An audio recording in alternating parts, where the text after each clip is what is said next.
So when you buy a car from a dealer, you are protected under the Consumer Protection Act in Canada. Dealerships are not going to talk too much about your credit approval and stuff right at the beginning. Hello, everybody. My name is Samvit Narendra, and most people know me as Sam, the Toyota guy, or Sam the car guy. I've been doing this for almost just over 9 years now, majority of the time with Toyota. And I guess we have a truth box here. And there's going to be some questions, mystery questions in there, which I have no clue about. And I'm going to try and answer it to my best possible way, right? All right. What's the most ridiculous reason someone's returned or exchanged a car? Wow. So this mostly happens when people buy cars without doing a test drive, which I highly recommend. If you want to buy a car, it's like you don't want to buy shoes without trying them out. You don't want to buy cars without test driving out. One of the questions was one of the most, I wouldn't say ridiculous. There was a lady who actually came back literally crying, saying, I can't see well out of the car. This is not the right car for me. And we ended up taking the car back and giving her a brand new SUV in exchange to a car. So, yeah, I've got some more ridiculous stuff like, I don't want the car because I don't like the color. I don't like the fit, stuff like that. Mostly things which you could have, sorted out when you first looked at it. All right. Why do some newcomers get rejected to car loans even with the job? Okay, that's a very important question. So the credit is very, very important, especially if you want to, buy a car in Canada. There's many people just think it's just the credit score that's important. It's not just the credit score. It's how long you have your credit. It's how much you're utilizing your credit and how well you're paying back your cards and stuff like that. So very, very major reason is not, having a good, speak to experts like me or experts in the industry. So, you get more idea of how to get yourself approved and how to prepare yourself even before you go look for a car. Okay, so you mean if a person have a zero credit score or credit history and have a good job in hand in Canada, so he will get a hard time to get a car? Yeah, absolutely. So you have to absolutely have at least a credit card for about 6 months at least, plus have a good job in order to be approved for a loan. There could be some ways of getting like a co-signer or something like that, but most probably you will have to have at least started your credit in order to get some kind of a funding. Makes sense. Are hybrid cars really cheaper to maintain long term? Okay, so as far as the maintenance goes, whether it's a hybrid or it's a gas car, it's exactly the same. There's no difference in the maintenance. But where the hybrids help is in the running cost. So you are paying a lot less for gas when you use hybrids. So that's the biggest savings. Another big savings with the hybrids is they have amazing resale values. So if customer A is buying a gas car and I'm buying a hybrid, and we both are putting 20,000 kilometers a year, after 5 years, we both want to sell our car, I'm going to be getting a lot more money since mine is a hybrid and his is a gas. So resale value and running cost, and I'm also saved a lot of money while I'm actually running the car. So these are two places where the hybrid really scores a lot over gas. In terms of maintenance, it's the same oil changes, it's the same sort of schedule for maintenance. One other benefit the hybrids give you is they use a little lesser on the brakes because they actually use the brakes for a regenerative braking.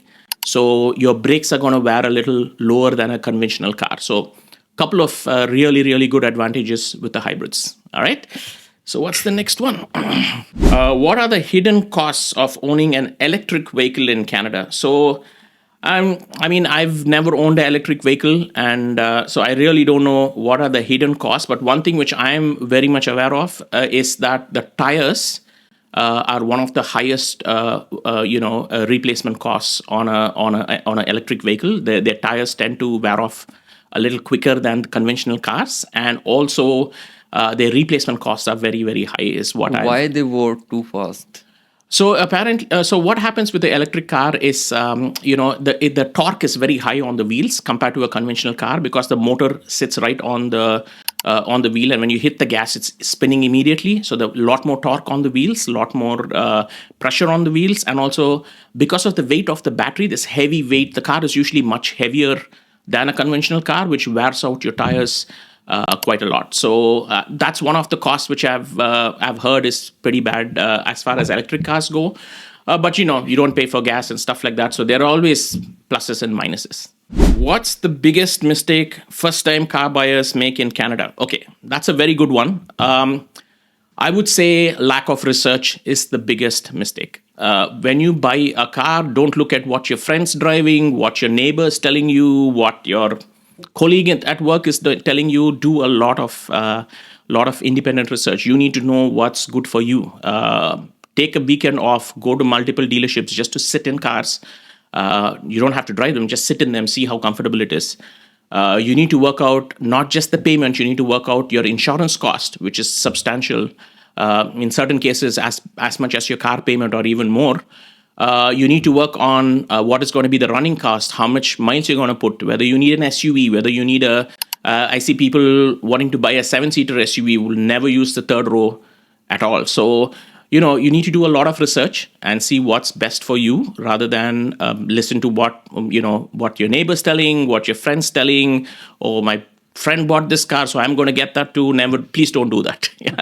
Is buying a used car from a dealership always safer than a private deal? I'm going to have to say yes, because of the legal implications. So when you buy a car from a dealer, you are protected under the Consumer Protection Act in Canada. So just for that one reason, like for example, and cars are just, they have thousands of moving parts. So, a car that looks really nice could have, I've seen some cars in some dealerships which looks beautiful in the pictures, everything.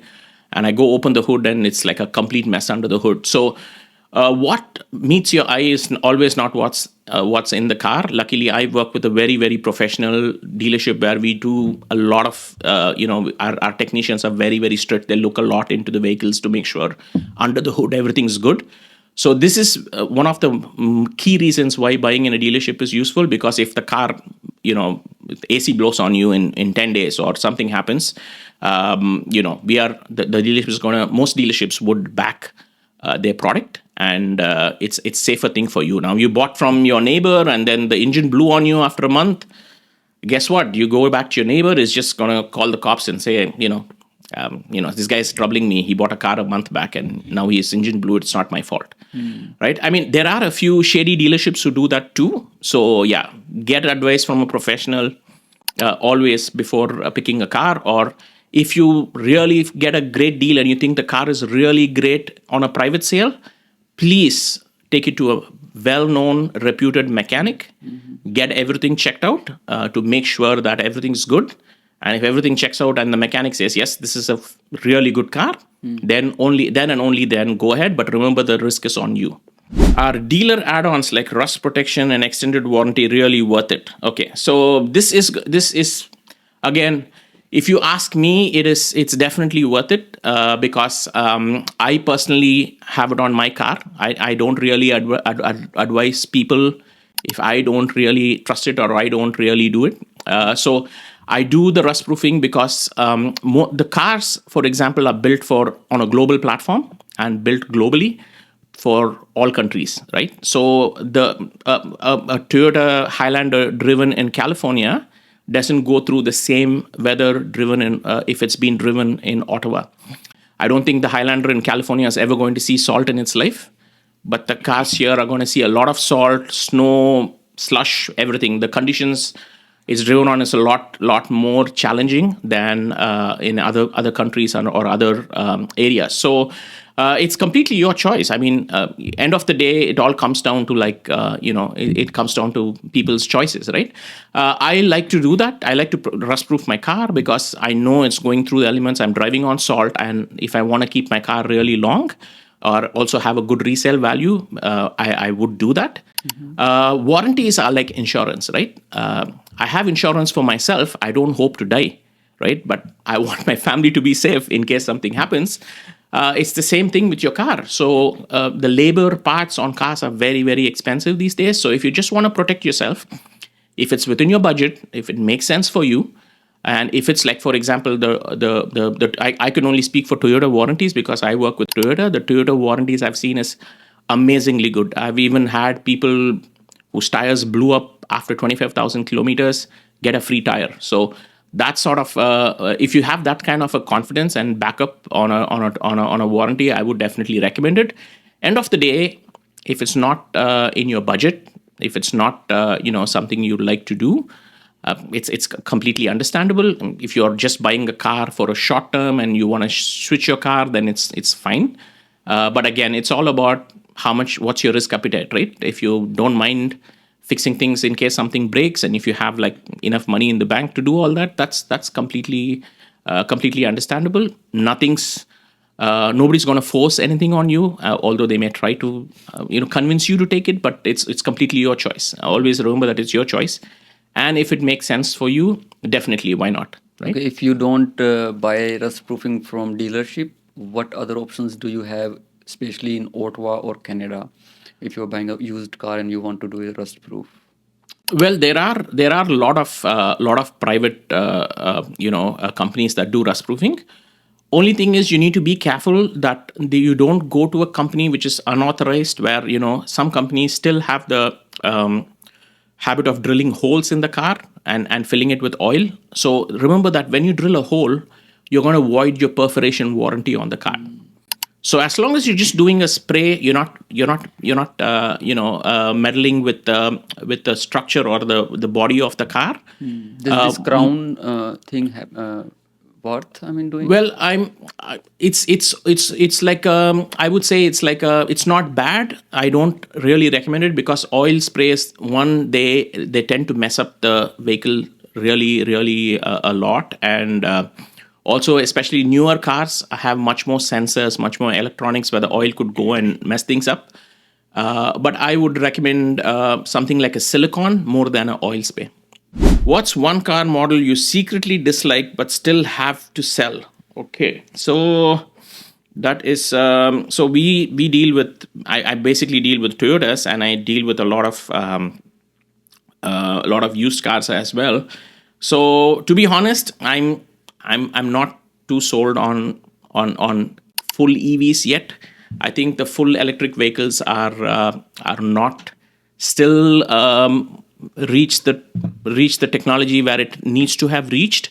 Toyota does have an electric vehicle called the BZ4X, which is completely getting redesigned. I don't think I even sold one. Unfortunately, we didn't have enough here to sell. It was only sold in Quebec, but that's probably one car which I don't really like selling, but I'm really looking forward to the redesigned one coming in, which is probably going to be a lot nicer, and probably I'm going to enjoy selling that too. Okay, is it true that car prices are hiked around tax return season? No, I don't think so at all. I think Canada has we have price gouging rules here. So more or less, the prices are all pretty much fixed. It's more about whether you would get a deal on a car or not. And I don't think tax has got anything to do with the price of the car. Okay. So. It's been believed here in North America, especially Canada and USA, that during the tax season, people look for spending on some product or services to get some refund. And the second thing is, if we do the research, more dealership put more marketing budget during the tax season time, and they get more deals as well during the tax season time. Yeah, I mean, still, it could be a fact that people are buying more during the tax season, but it doesn't affect the prices. Makes sense. Yeah, I mean, and end of the day, if it's a used car, it's all about demand and supply, right? So if the demand is huge, the prices are going to go up, like what happened during COVID. If the supply is more, then obviously the prices are going to correct. So I don't think the prices can go up and down due to demand and supply, but I don't think it's got anything to do with the tax season. All right. So it says, what's something dealerships don't usually tell newcomers? I would say normally, it's dealerships are not going to talk too much about your credit approval and stuff right at the beginning. Like if somebody's coming in and saying, hi, I'm looking at a car, to me, I'm going to focus on selling the car. I'm not going to focus on asking, are you eligible? I mean, sometimes some people may find that very rude to start with, right? I'm going to be trying to tell you, I have the right car for you, giving the test drive, everything like that. I'm not going to worry too much about checking whether, how long you've been in the country, how long you have a credit and stuff like that. So that's something which most dealerships not going to ask you. It's completely your due diligence to check, if you actually are qualifying before you do that. Because and another very important thing is once you go into the finance and try to get financing, and then there's a hit on your credit, that's going to affect you. And I see some people doing multiple hits without knowing that they're not going to get approved. So please consult a professional or get yourself evaluated online to see what's your eligibility. Yeah. All right, so let's see the next one. All right, so this says, what's the real difference between financing and leasing a car in Canada? All right, this is something which I would normally take a lot more time to talk about, financing versus leasing, because as far as buying a car concerns, there's not a one size fits all for everybody. Everybody is different. Everybody's usage on the car is different. So it depends on that. Leasing is very, very beneficial for those who are in business because the leasing can be written off as an expense. Leasing payments are usually lower compared to financing because you're only financing a portion of the car. You're not financing the whole car. Also, if you're looking to buy a home or something and you're worried that you have too much of a commitment on a loan, it's probably better to lease, because if you're buying a $50,000 car, probably your lease end value is $25,000. So you're only financing 50% or $25,000 of the car. So when the bank looks at how much you're financing, your loan is only for $25,000, and the balance $25,000 is not really your commitment to buy. Another thing about leasing is it's transferable. So, for example, if you have a job where you're going to move out of the country, or you're going to move, you can always do a lease transfer to another person. You don't have to worry about paying all the taxes on the car or anything like that. So, for example, I'm leasing a Highlander, and something happens and I don't need a Highlander anymore, and I just want a Corolla now. I want to downsize. I can put an ad telling, I have this beautiful Highlander on lease. Would anybody like to take it over? And I can just switch it over to somebody else. So there are certain flexibilities which come with the lease. Finance is good for people who are planning to have a car on the long term. You want to keep this car for 10 years or long term. Just as quick statistic, the average Canadian turns over the car for every 4.5 years. So very, very few people who actually keep the car for 10 years. Even if they say, I want to keep it for 10 years, I have people usually change it between 4 to 5 years. This is something similar to homes as well. Exactly, yeah. You think you're going to keep it for a very, very long term, but some things change, life change. Things happen, and then you end up changing it. So yeah, financing is still good for the long-term people. It's also good for people who have more cash flows and who like to put more money towards the loan. So all the auto loans in Canada are open loans. So if you're doing your taxes, you have cash flows, you can keep putting money towards the principal and actually finish your loan off a lot quicker. So I've seen people who take 7-year loans and finish it off in 3 years. So if you have more cash flows and you want to get out of a payment quicker, then it's good to finance. Do you get penalty if you prepay your loan? No, there are absolutely no penalties for prepayment of loans in a financing. You can also pay off a lease without any penalties, but you have to pay it off in full. There's no partial payments, but you can keep putting money towards your principal in a finance and finish it off. So yeah, if you want, this is probably a half an hour question. I can sit with you for half an hour and give you all the pros and cons. You can hit me up if you like to get more information. But yeah, it's some people prefer financing, some people prefer leasing. They both are equally good, if you ask me. If you don't put too much miles, you like to switch your car every 4 to 5 years, you want to keep your payments low, leasing's for you. If you want to just keep the car and drive it till it dies, then probably financing is better for you. And if you put a lot of miles also. We'll do a podcast on this stuff. For sure. Yeah, sounds good. Okay. Which cars break down the least based on your experience? So, I mean, I'm really proud to be working with the Toyota brand. Toyotas are known for their longevity, and their generally Toyotas are are a 10-year plus cars. Most cars these days are built to last not too long. They want you to start having problems in 4 to 5 years so you can come in and buy another car, right? Toyotas are built for the long term, and they really last a long. Generally, all Toyotas are good, but the cars which are a little bit more simpler is going to last you longer. So if you want a car with a lot of technology in it, that comes with a little bit of a price, because all these, although the engine, the transmissions are all relatively very reliable these days, is the electronics that are a little bit of a concern. So if you are having a car with a lot of electronics in it, you want all the bells and whistles, you have to be ready in case one of the bells and whistles don't last as long as you want it to last. You could look at something small like that. But I think most cars built these days are pretty reliable. Do you have one name to say? Generally, Toyota 4Runners are known to be one of the strongest vehicles that last literally forever. They are just generally the Toyota Highlanders, Toyota Siennas, they're all very, very good. They last very, very long time. I have families coming back with 400,000 kilometers to trade in and get another 4Runner. That's the way these vehicles go. Yeah. Which month of the year is best to buy a car and why? Okay, so whenever you need a car is the best time to buy a car, right? If you have, it's always better if you have a car that's a little older, and if it starts giving you issues, it's always better to buy, to start your shopping, do your research, see what will be a replacement car for you. I would say well in advance right now, because of it's still not the best in terms of availability in stocks and stuff like that. So you should start your research and you're planning a lot earlier. But normally, I would say around the springtime is probably the best time to buy a car, because the weather is better. It's a new car. You don't want to buy the car when it's challenging conditions to drive outside. So, for example, if you want to buy the car in November or December, it's probably not a very good time, because it's the conditions are difficult outside, and you're buying a brand new car, still getting used to it. So it's not probably the best time. Do salespeople earn more commissions on new or used cars? Well, it's just it's on car to car basis. So sometimes we make good commissions on used, sometimes we make very less on new. It all depends on the cost of the car, how much the dealership paid for it, and stuff like that. So it's really not, it could be used, it could be new. It could be anything. Yeah. Which Toyota model do you personally think is most value for money? All right.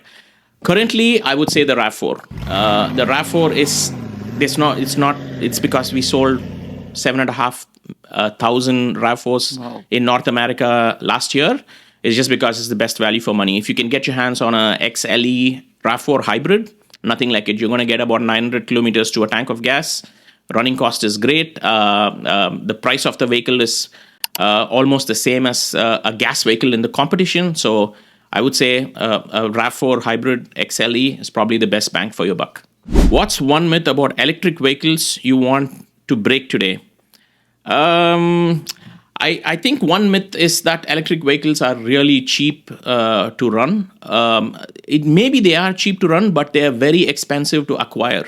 So the amount of money you're putting to buy a vehicle, and amount of money I could put in to buy a gas vehicle, even with the services and the running cost and the gas cost and everything, in order for me to break even for an EV, it's going to take several years. And I'm still going to get pretty decent resale value on my gas car, which I don't think EVs are selling very well doing very well in the resale market. So that's one thing which I would say in terms of EVs. Right? Have you ever advised someone not to buy a car? Why? That's a tough one. That's against my principle, right? I sell cars, so why am I going to tell anybody not to buy a car, right?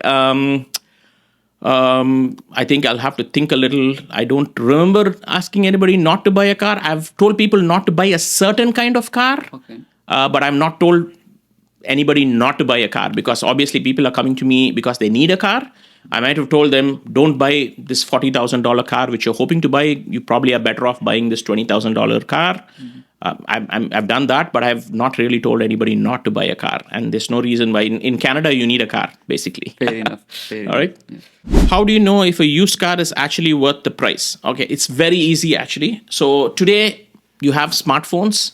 Very easy to find what the price is worth on a car. You can go to Car Gurus, you can go to Auto Trader, you can go to a lot of websites put the year, model, and kilometer of the car, and also check if the car has an accident. That makes a big impact on the car, and you will more or less get a good value of the car. Like most dealerships these days are like our dealership we have a value market pricing, so we are always have a great price or a good price under Auto Trader ratings. So it's very, very easy for you to see if you're if a car is overpriced. It's pretty easy to find out. Trust me. All right. So the next question we have is if you were a newcomer to Canada today, which car would you buy first? All right. So I would say stick to a Corolla or a Civic. They are a little bit more expensive in the market today, but I would say get a sedan. Get a more of a compact car, so you get to know the nitty gritties of owning a car. Probably even a 5-6 year old car, 7-year-old car, absolutely no problem, because you want to get used to the rules here of driving. Your insurance is probably going to still be quite high on those cars. So get a good used car, good quality used car. Learn all the rules, regulations here. Become a good driver, and then buy whatever you like, right? So that's what I would recommend. Yeah. Next question. Do you think electric cars are just a trend or the real future? Well, it is definitely a trend. Whether it will be a future is it's because the technologies are improving. There's solid state batteries coming. There's lots happening on the EV space, which is very positive. There's also research happening in the hydrogen space, which we could go that way. In order to EV to be very successful, we need to have huge improvements in our infrastructure. That's going to be a key element of whether EV is going to be the future or not. So right now, I would say we are still in a little bit of a gray area. I personally am not convinced that EV is 100% the future. It could be, but it's going to take a lot of infrastructure development for it to actually be the future. But yeah, there are a lot of other researches happening. It could go anyways. If all cars cost the same, which one would you drive daily and why? Amazing, amazing question. I love this question. It's the last but absolute best question. This is what you should ask yourself before buying a car. If all cars costed the same, which one would you buy? Would you buy a Toyota? Would you buy a Hyundai? Would you buy a Volkswagen? Would you buy? Because most people lose the focus on the car with interest rates, what the friends want to tell, what the image of the car is, what the brand of the car is. So very, very important question.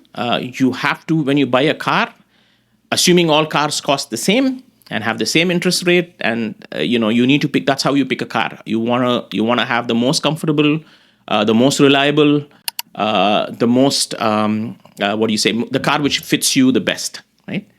So what's your car? I drive a Toyota Highlander, of course. Yeah. And if you answer this question with the name of a car, which car that would be? With the name of a car? Yeah. The question was, if every cars are the same price, which car will you drive?